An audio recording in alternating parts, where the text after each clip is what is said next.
qanday bo'ladi Akbar aka? Shuning uchun keling suhbatni adabiyot bilan davom ettirsak. Mehmonlarimiz ham albatta she'riyatga oshno yoshlardan Ko'kdala tumani Oqto'nli qishlog'idan kelgan Bahrom Toji o'rtada o'tiribdilar shoir akamiz va oldilarida ikki tomonlarda albatta qanot bo'lib turgan shogirdlarim Xolbek Xolbutayev va shu bilan birga Feruza Xolmamatova. Xush kelibsizlar studiyamizga. Yuqoridagi mehmonlarimizni, yoshi ulug' insonlarimiz shijoatini ko'rdingizmi? Ulardan kam qilmaymiz deb ajoyib chiqishlarni tayyorlab turibsizlarmi? Albatta, avvalambor assalomu alaykum. Fayzli kun ko'rsatuvining barcha jonkuyar ijodkorlarga, jurnalistlarga ertalabdan Ko'kdaladan alangali salomlarni olib keldik. Xudo xolisa aytganingizdek, endi ijodkor odam borki, o'zining ijodi bilan ozmi ko'pmi muxlislarni bir qalbidan joy egallasa, menimcha undan baxtli inson bo'ladi. Lekin bu ham oson ish emas, chunki mashaqqatli mehnatni talab etadi, ko'ngildan joy olish, to'g'rimi? Albatta. Siz shunday mehnatlarga tayyormisiz? Albatta, chunki xalqning, yurtning bir mana shunday jonkuyar bir ijodkori sifatida sekin-astalik bilan tanilib boryapmiz. Allohga ming qatla shukr.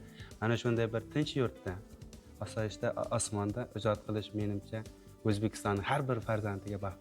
Albatta. Endi Bahrom aka, mana yosh shoirlar, demak, Xolbekka o'xshagan, Feruzaga o'xshagan, demak, shogirdlaringiz juda ham ko'p. Ularga demak nimadan boshlaysiz? She'r o'rgatish, demak, yaratgan tomonidan, demak, insonga beriladigan ilhom vositasi bo'lishga keladi. Tug'ma talant bo'lishi kerak. Haqiqatan ham. Lekin ularga nimanidir o'rgatish kerakmi?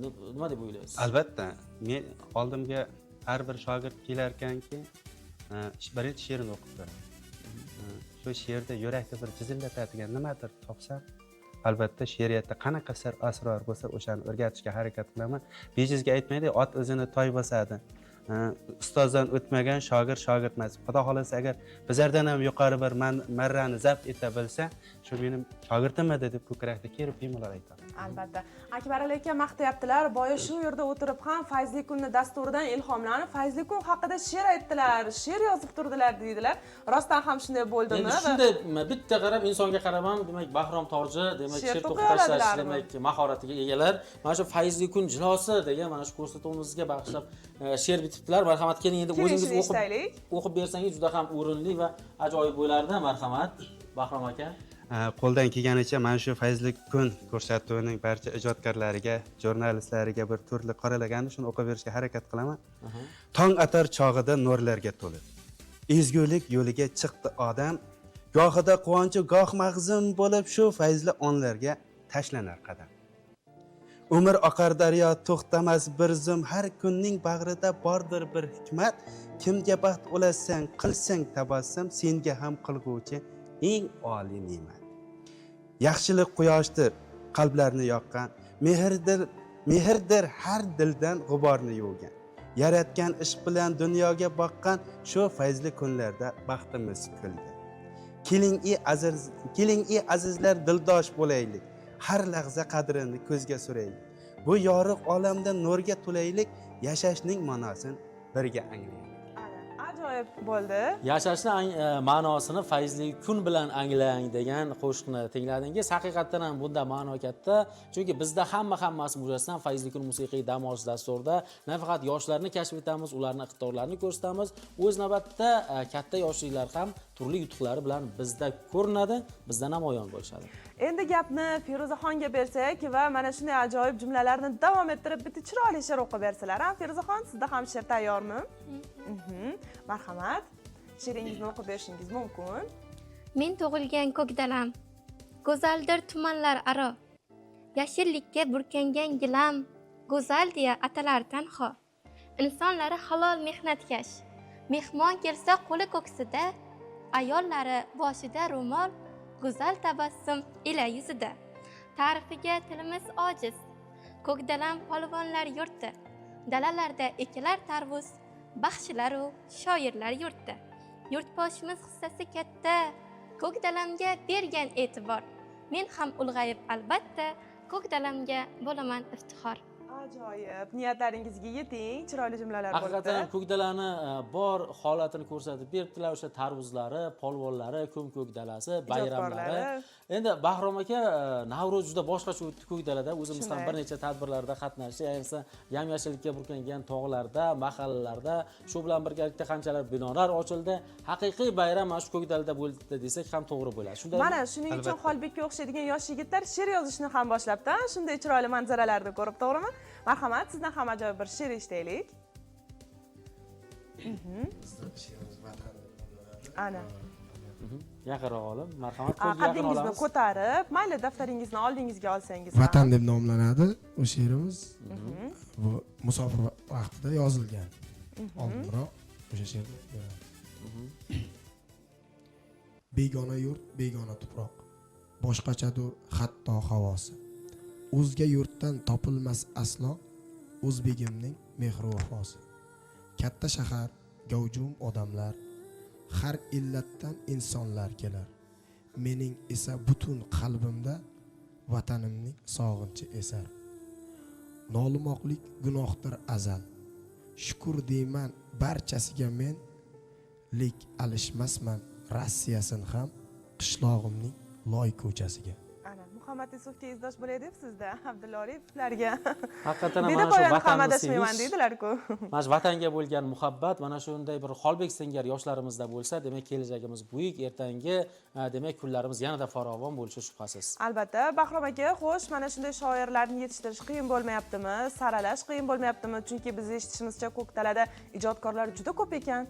Albatta, endi har bir tumanning har bir endi Akbar aka aytganda endi ovul deymiz o'zlar ko'proq, endi qishloqning o'zining bir ijod makoni bo'ladi-da. Bizlarga mana tumanimiz hokimligi tomonidan har bir maktabga, ayniqsa men 78-maktabda hozir men bu qizimiz 9-sinfda o'qiyapti. Maktabimizning o'zida qalamkashlar to'garagimiz bor. Mana shu to'garakka nafaqat men, qolaversa mana ustozlarimiz bor, ona tili adabiyotdan o'tadigan ustozlarimiz bilan birgalikda sekin astalik bilan saralab olishga harakat qilamiz va mukammal mavzu endi sekin astalik mana Havaskorlik darajasida. Havaskorlik darajasigacha mana yetib kelmasdan mana Alloh mana shunday kunlarni nasib qilganiga bundan biz g'ururlanamiz. Albatta. Ajoyib. Bizga ajratilayotgan vaqtlar juda ham qisqa qoldi. Shundan unumli foydalanib keling, o'zingizdan ham bir chiroyli she'rlarni eshitaylik. Viqor bilan, kayfiyat bilan o'qib bersangiz, biz xursand bo'lib eshitsak-a.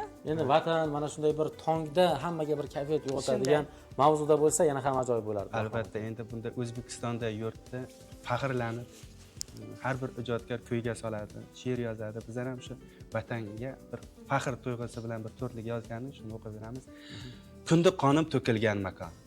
Har qarachi jonginamga jon, onajonim o'zingsan vatan, dunyo ahli senga bergan.